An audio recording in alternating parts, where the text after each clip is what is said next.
อยู่หม้องใดแจใดเนาะอยู่ทางไกลมีหลายสิ่งหลายอย่างมานี่มีต้มยำตีนไก่ต้มยำตีนหมู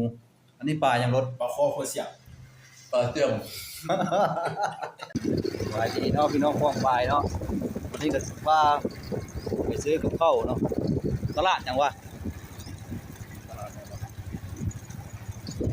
คือ100สุขุมวิท115เนาะ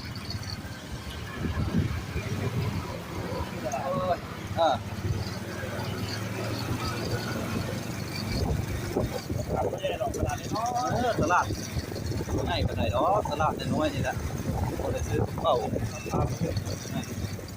พอจังก็ฝากนึงได้คนเริ่มหลายเลยเนาะ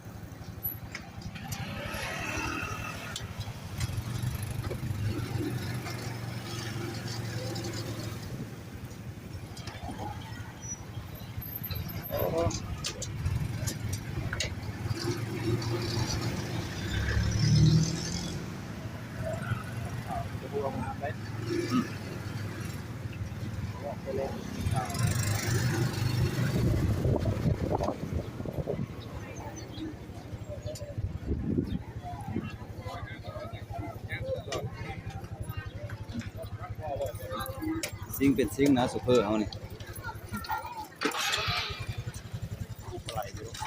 เปิดขับรถถ่ายซิงเนาะ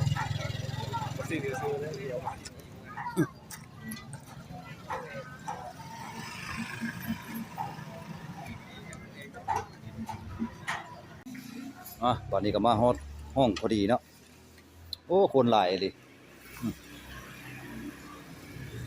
บ่ได้เถียงได้พี่น้องเอ้ยได้ต้มยำขาหมูกับลาบหมูสองสามอย่างก็ไปขึ้นห้องก่อนวันนี้ มีหมูหรอกครับหมูกับเป็ดกับไก่ดอกแนวเอ้ย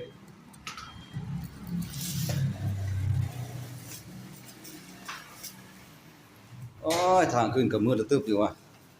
เจ้าลืมเปิดไฟเด้อนี่โอ้ยมากินข้าวมาบ้านยังกินตลอดมัน ได้ผมหับกับปิ้งปลาดุกไอ้ โอ้ส้มพักบ้านเฮาเด้อนี่เนาะอันนี้มันยังนี่ ปนกบ คนกบ คนกบบ่ แม่น กบแม่กบแม่ กบแม่เนาะอันนี้ กบแม่ก็เติมครับยิงเป่า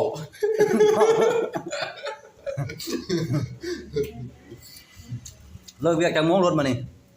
เดินหาโมงทำเก๋า โอ้สำเก่าบ่ แม่นอันนี้เสียบเก๋า ไปซื้อจุดไสอันนี้คนปลาทุกเนี่ย ได้ข้างทาง ได้ข้างทาง แม่นจับตัวข้างทางอยู่ตลาดเด้ บ่ แม่น ตลาดวันเฮาไปวันนี่บ่ แม่น บ่โป่งจักบาท ทำเข้า จับโต